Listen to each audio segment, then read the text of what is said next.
He built walls to keep pain out. She walked through them like they were made of paper. Sometimes the scariest thing isn't falling in love. It's choosing it over everything else you thought kept you safe. David had his life figured out. Or at least, that's what he told himself every morning when he woke up at 6:30 sharp, made his coffee the same way, and headed to his architecture firm downtown. He was 32, successful enough, and most importantly, safe. Safe from drama, safe from heartbreak, safe from anything that might shake up the comfortable little world he'd built for himself. 2 years had passed since his marriage fell apart. 2 years of rebuilding, of learning to be alone, of convincing himself that predictable was better than painful. His ex-wife used to call him boring. Maybe she was right. But boring meant no surprises, and after the surprise of finding out your marriage was over, boring sounded pretty good. His apartment reflected this new philosophy. Everything had its place. His books were organized by color. His kitchen had matching containers for everything. Even his closet looked like something out of a magazine, all neutral colors and perfectly folded shirts. His friends joked that he lived like a robot, but David didn't mind. This was control. This was peace. That Thursday started like any other. Work was steady. The project deadlines were manageable, and he had his usual turkey sandwich for lunch. But then his colleague Ryan stopped by his desk around 3 in the afternoon, looking guilty about something. "Hey, so I know you're going to say no, but hear me out," Ryan started, already backing away slightly as if expecting rejection. David looked up from his computer screen, suspicious. "What?" "There's this art gallery opening tonight. Community thing. My girlfriend's friend is showing some work, and I promised I'd go. But it's going to be super awkward if I'm the only guy there surrounded by artists talking about things I don't understand." "So you want me to be awkward with you?" "Exactly." "Come on, man. Free wine, interesting people, and you never know, you might actually enjoy yourself." David's first instinct was to say no. He had plans. Well, not really plans, but his usual evening routine counted as plans, right? Netflix, dinner from the meal prep containers he'd made on Sunday, maybe answer some emails. But something about Ryan's hopeful expression made him pause. "Fine, but just for an hour." Ryan's face lit up. "That's all I ask. You won't regret it." David would later think about that moment a lot. How one small decision, one break from routine, could change everything. The gallery was in the artsy part of downtown, the kind of neighborhood David usually avoided. Too unpredictable. Too messy. The kind of place where people sat outside coffee shops with laptops covered in stickers, where street musicians played on corners, where nothing matched, and somehow that was the point. Inside, the gallery was packed. People dressed in everything from suits to paint-splattered jeans crowded around large canvases hung on exposed brick walls. Music played softly in the background, something jazzy and atmospheric. The smell of wine and perfume mixed with something else, maybe paint or wood polish. David immediately felt out of place in his work clothes and perfectly combed hair. Everyone else seemed to know each other, talking in animated groups, laughing too loud, gesturing with wine glasses dangerously full. "See, this isn't so bad," Ryan said, already scanning the room for his girlfriend. David was about to disagree when he saw her. She stood in front of the largest painting in the room, completely absorbed. Her dark hair was pulled back in a messy bun that looked like it had been done without a mirror.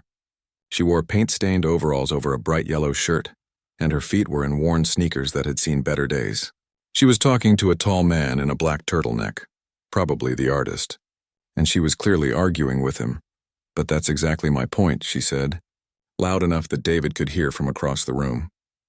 "The negative space isn't empty, it's loaded with meaning. You're making the viewer work for it, and that's brave."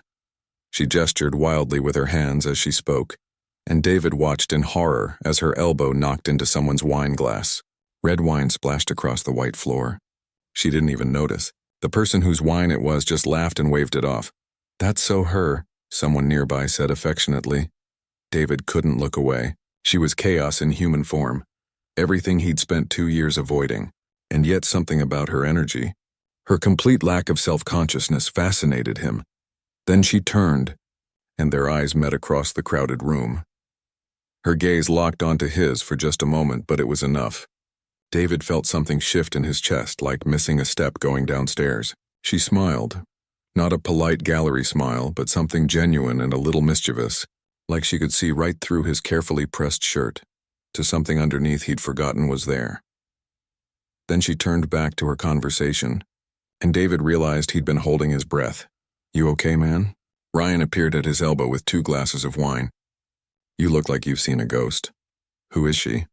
The question came out before David could stop it. Ryan followed his gaze. "Oh, that's Lily. She's the one who organized this whole thing. Teaches art to kids or something. My girlfriend knows her." "Why interested?" David took the wine and drank more of it than he meant to. "No, just curious." But he was lying, and from Ryan's knowing smile, they both knew it. For the next hour, David pretended to look at art while actually tracking Lily's movement through the room. She seemed to know everyone, stopping to hug people, to exclaim over their outfits, to pull out her phone and show them something that made them laugh. She was like the sun, and everyone else was just orbiting around her warmth. David told himself to leave. This was not his type. This was the opposite of everything he'd decided he wanted. This was exactly the kind of person who would turn his organized life upside down. But his feet wouldn't move toward the door. Instead, when Ryan got distracted talking to his girlfriend, David found himself drifting closer to where Lily stood, now alone, looking at a small painting in the corner. It was a simple landscape, blues and greens, much quieter than the other bold pieces in the show. "This one's my favorite," she said without looking at him, somehow knowing he was there. David stepped closer, pretending to study the painting. Up close, she smelled like paint and something floral, maybe jasmine. "Why this one?" "Because everyone else walks right past it looking for something big and loud. But this one whispers. You have to lean in to hear what it's saying." She turned to look at him then, and her eyes were warm and intelligent. "I'm Lily, by the way." "David, let me guess." "David, you're here with Ryan. You don't usually come to these things. And you're counting down the minutes until you can politely leave." He felt his face flush. "That obvious?" "You have that look. Like you're terrified someone might ask you to explain abstract expressionism." She grinned. "It's okay. I promise not to quiz you. But since you're here, you should at least get something out of it besides cheap wine."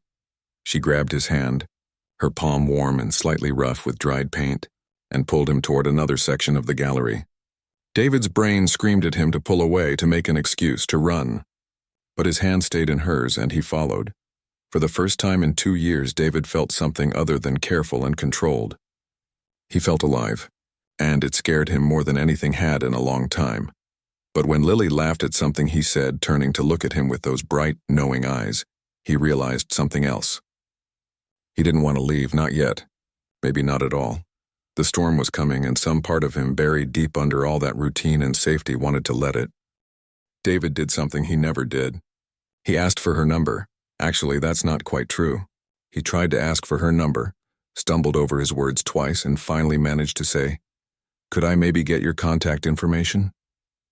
Lily laughed, not meanly, but like she found him genuinely charming. "Contact information? What are you, a business card?"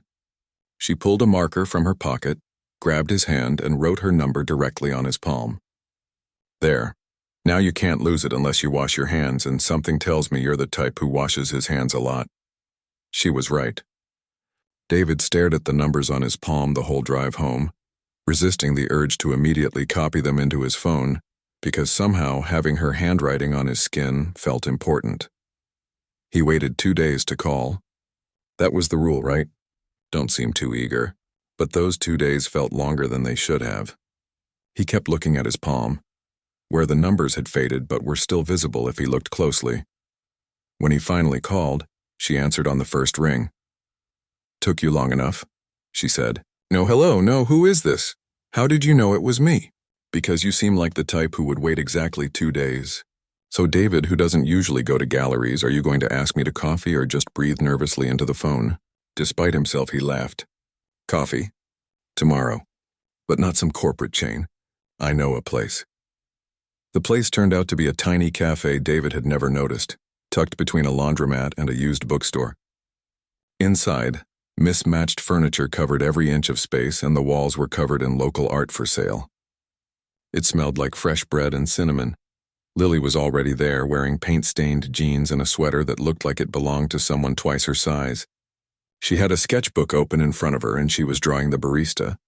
"You're early," David said, surprised.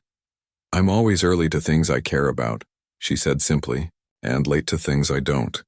Grab whatever you want, my treat. I invited you. I should pay. We can argue about gender roles and social expectations, or you can just let me buy you coffee because I want to. Your choice. David got coffee. She paid. What was supposed to be an hour turned into 3, then 5. Then they were the last people in the cafe, and the owner was gently suggesting they might want to continue their conversation elsewhere. Come on, Lily said, grabbing her bag. I want to show you something. David followed her to her car, an old sedan covered in bumper stickers with various art-related slogans. The back seat was full of art supplies, empty coffee cups, and what looked like at least 3 different jackets. Sorry about the mess, she said, not sounding sorry at all. I basically live in here between my studio and the community center. Her studio was in a converted warehouse that housed about 20 different artists. The space smelled like paint and possibility. Lily's corner was organized chaos. Canvases stacked against every wall. Colors everywhere, brushes soaking in jars of murky water. This is my world, she said, spinning around with her arms out. I teach kids art 3 days a week at a community center in the South Side. The rest of the time I'm here trying to figure out what I'm trying to say. David walked slowly through her space looking at the paintings. They were bold and emotional, full of movement and color. Something like the careful, precise drawings he made at work. You can touch them, she said. I know you want to, he did. The paint had texture, layers upon layers built up over time. They're beautiful. They're honest, she corrected. That's better than beautiful. She put on music, something with a heavy beat, and started showing him her process. Before he knew what was happening, she'd pushed a brush into his hand. I can't paint, he protested. Everyone can paint. You just think there's a right way to do it, and you're afraid of doing it wrong. Here, there's no wrong. She stood behind him, her hand over his, guiding the brush across a fresh canvas. David felt ridiculous and self-conscious and more alive than he had in years. See? She said softly near his ear. You're not bad at this. They painted until midnight, barely talking, just existing in the same space. When David finally looked at what they'd created together, it was messy and imperfect and kind of wonderful. I should go, he said, not wanting to. You should, she agreed, also not moving. They stood there in her paint-covered studio, and David felt himself standing at the edge of something. He could step back, return to his organized life, keep this as a nice memory. Or he could step forward into whatever this was becoming. Same time tomorrow? He heard himself ask. Lily's smile was like sunrise. I was hoping you'd say that. The next day turned into the next week. And the week after that, David found himself spending more time in Lily's chaotic world than his organized apartment. She took him to food trucks he'd never noticed, to parks he'd driven past 100 times, to street art hidden in alleys. You live in this city, but you've never really seen it, she told him one afternoon as they ate tacos while sitting on a curb. You just go from point A to point B, never looking at what's in between. She was right. With Lily, David started noticing things. The way light hit buildings at certain times of day, the sound of the city at night, the stories in people's faces on the subway. You're changing me, he said one evening as they sat on her studio floor sharing cheap pizza. No, Lily said, wiping sauce from her chin. I'm just reminding you who you were before you decided safe was better than real. What if real hurts? It probably will, she said honestly. But at least you'll feel it. At least you'll know you're alive. 3 months in, and David barely recognized his life. His apartment was messier. His schedule was chaotic. He said yes to things without planning them first. His co-workers noticed. Man, what happened to you? Ryan asked one day. You're like a different person. David thought about it. I think I'm just remembering who I actually am. But it wasn't all easy. Lily was intense. She felt everything deeply, the highs and the lows. There were days when her energy was limitless, when she could paint for 12 hours straight and still want to go dancing after. And there were other days, darker days, when she wouldn't answer his calls. The first time it happened, David panicked. 3 days of silence. He imagined everything wrong, played out every scenario. When she finally called, her voice was small and tired. Sorry, I get like this sometimes. I should have warned you. Like what? Dark? Heavy? Like I'm underwater and can't remember how to swim up. David didn't know what to say, so he just asked, Where are you? Home. I'm coming over. She tried to protest, but he was already grabbing his keys. When she opened her door, she looked exhausted. I'm not good company right now. I don't need you to be good company, David said. I just need to be here. They sat on her couch in silence for hours. David didn't try to fix anything or offer advice. He just sat with her, his presence saying what words couldn't. Eventually, she leaned against his shoulder and he felt her breathing slow down and steady. Thank you, she whispered. For what? For not running? David realized then that love wasn't just about the beautiful moments, the laughter, and the adventures. It was also about this. The sitting in darkness together. The showing up even when it's hard. The choosing to stay. He was falling for this chaotic, intense, beautiful person, and it terrified him. But for once, the fear didn't make him want to run. It made him want to stay. 6 months into whatever they were calling this thing between them, David's carefully rebuilt life looked nothing like it used to. His apartment had paint stains on the carpet. His weekends were unplanned. His coworkers stopped asking him to explain his good mood because it was just his new normal. But he was learning that loving someone like Lily meant accepting all of her, not just the bright, shiny parts. The dark days came more often than he expected. Sometimes she'd go quiet for a few days, retreating into herself like a turtle pulling into its shell. Other times she'd get this look in her eyes, distant and unreachable, like she was somewhere he couldn't follow. It's not you, she tried to explain one afternoon in her studio, staring at a blank canvas she'd been unable to start for 3 days. It's just how my brain works sometimes. Like there's this weight pressing down on everything, making colors look gray and sounds too loud and existence feel exhausting. David pulled up a stool next to her. Tell me how to help. You can't fix it. Trust me, people have tried. Her voice carried old pain. My ex-boyfriend used to get frustrated when I couldn't just snap out of it. Said I was being dramatic. Said I chose to be sad. That's garbage, David said firmly. And he was an idiot. That got a small smile from her. Yeah, he was. So if I can't fix it, what can I do? Lily thought about it. Just be here. Don't try to solve me like I'm one of your architecture problems. Just sit with me while I figure out how to swim back up. So that's what David did. He learned the signs. When she started canceling plans last minute, when her texts got shorter, when she stopped sending him photos of random things that made her laugh. He'd show up with takeout and sit with her, not pushing conversation, just being present. He learned that sometimes love looked like sitting in silence, like ordering her favorite soup even when she said she wasn't hungry, like staying even when she pushed him away, because he understood now that the pushing away was fear, not rejection. Her past came out slowly, in pieces. A difficult childhood she didn't like talking about. A mother who loved her but didn't understand her. A father who left when she was 12. Years of therapy and medication and learning how to live with a brain that sometimes turned against her. I'm a lot, she said one night, curled up on her couch with her head on his lap. People always say I'm too much, too intense, too emotional, too complicated. David ran his fingers through her hair. You're not too much. You're exactly enough. You say that now. But what about when it gets really hard? What about when I have a bad month, not just a bad week? What about when my brain tells me you'd be better off without me? Then I'll remind you that's not true. As many times as it takes. She looked up at him, eyes shining with tears. You can't promise that. You don't know what you're signing up for. Maybe not. But I'm here anyway. The breakthrough came slowly.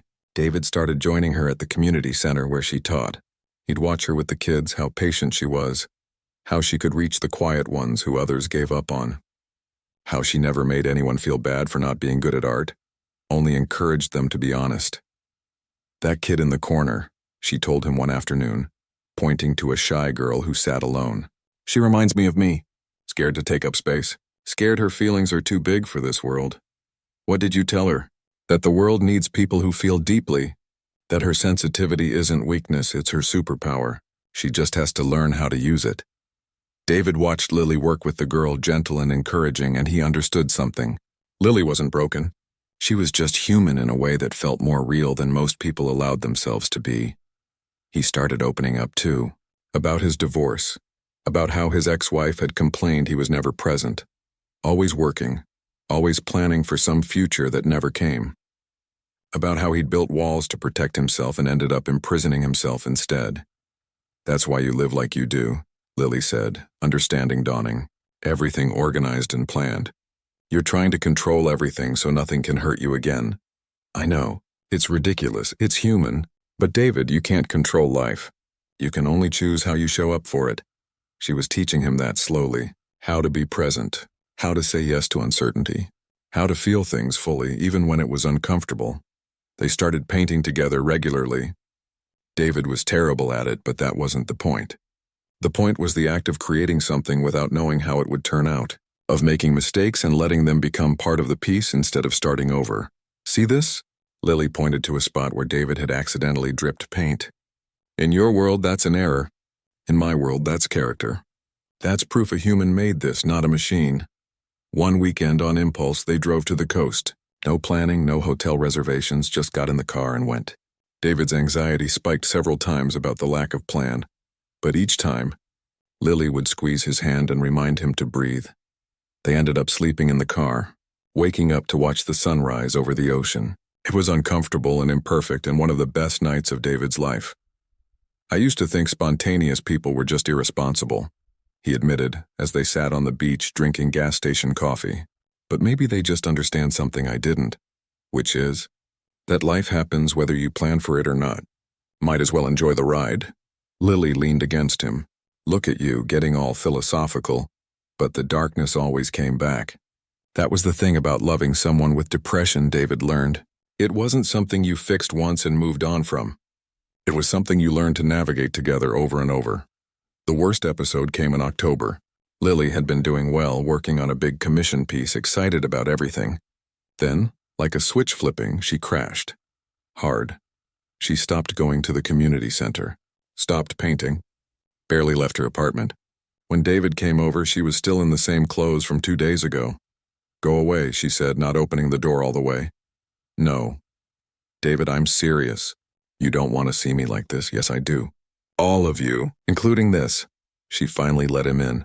The apartment was dark, curtains drawn, dishes piled in the sink. Her usually vibrant space looked drained of color. I can't do this, she said, her voice breaking. I can't be the person who drags you down. You were fine before me. Go back to your organized life. You'll be happier. David sat down on her couch, making it clear he wasn't leaving. That's your depression talking, not you. How do you know? Maybe this is the real me and the other me is the fake. The real you is both, the light and the dark. And I'm not going anywhere, she cried then, really cried, and David held her.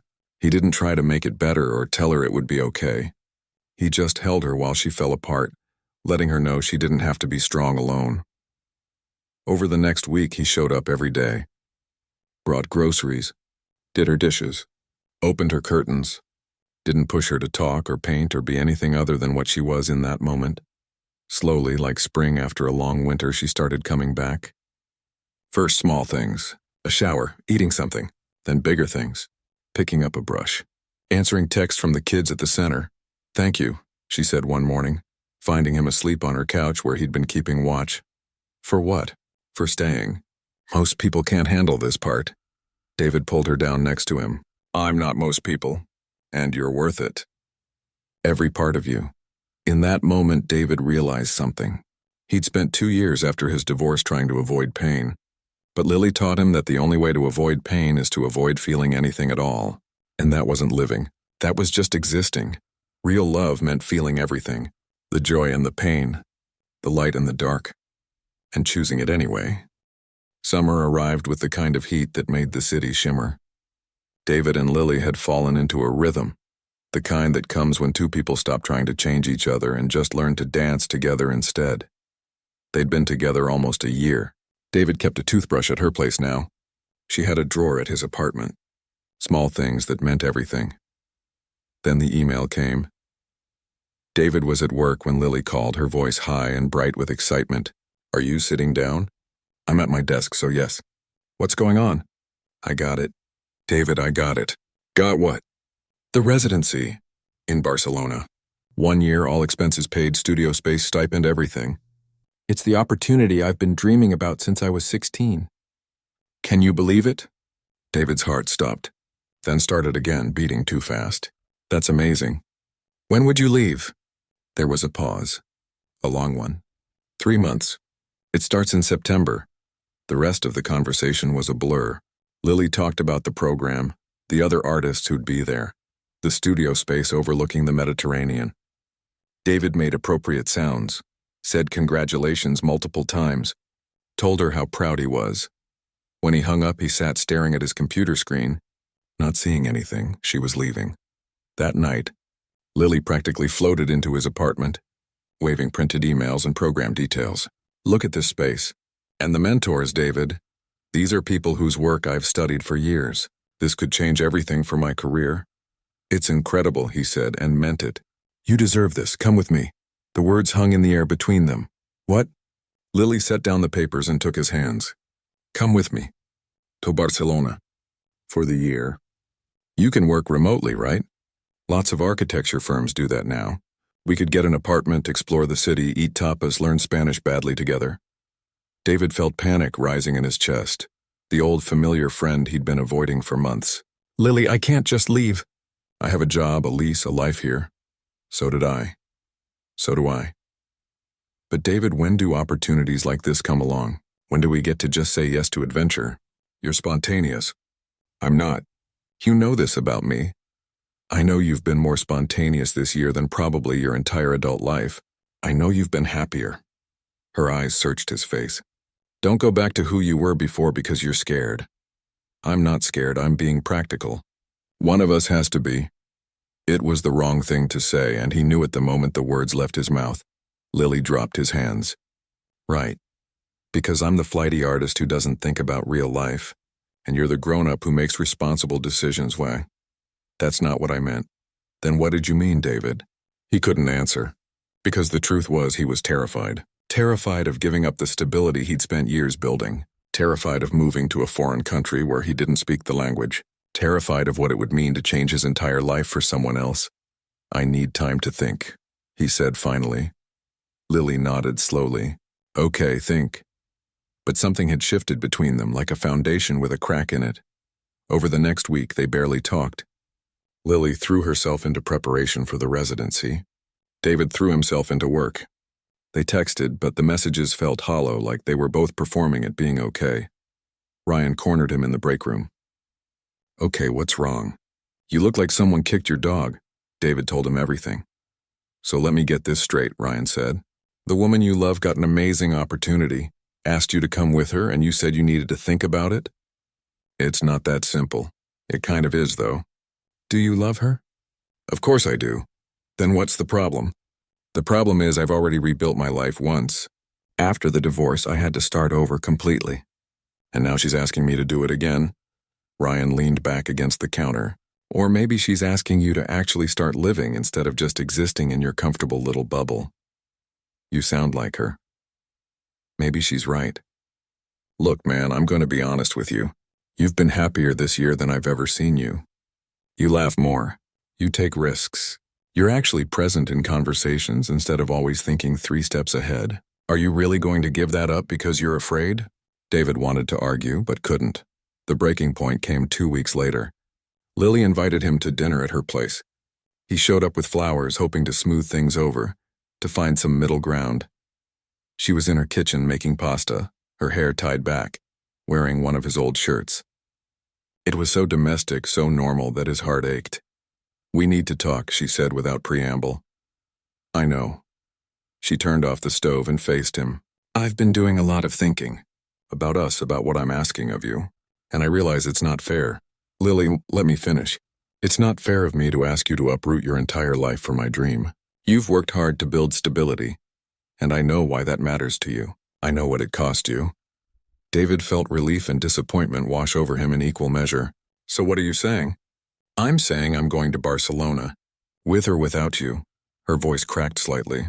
But I really, really want it to be with you. I don't think I can. The words fell between them like stones. Lily nodded, tears sliding down her cheeks. Then I guess this is it. Don't say that. We can do long distance. We can make it work, can we though? David, I need someone who can jump with me. Who can take the leap? And I don't think you're ready for that. Maybe you'll never be ready for that. That's not fair. I've changed so much this year. You have. You really have. And I love that about you. But there's a difference between changing and growing versus fundamentally being different people who want different things. So you're giving up? Just like that? No, Lily said, wiping her eyes. I'm choosing myself, my dreams, my future. And you're choosing yours. That's not giving up. That's just being honest. David felt something breaking inside him. I love you. I love you too. That was never the question. She walked over and took his hands one more time. But sometimes love isn't enough. Sometimes people can love each other and still not be right for each other. I don't believe that. Then prove me wrong. Take the leap. Come with me. David stood there feeling like he was being torn in two. Part of him wanted to say yes, to be brave, to choose love over fear. But the other part, the louder part, was screaming at him to protect himself, to not risk everything again. I can't, he whispered. Lily let go of his hands. Then we're done here. Lily, please, go, David, please just go. He left, walked out of her apartment and down the stairs and into his car.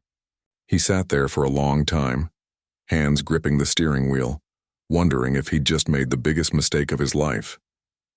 His phone buzzed. A text from Lily, not words, just a photo. The painting she'd shown him that first night at the gallery, the quiet landscape everyone walked past. Then another text. Some whispers are worth leaning in to hear, even when they scare you. David drove home, went into his perfectly organized apartment, and realized how empty it felt. How empty it had always felt, really, until Lily filled it with chaos and color and life.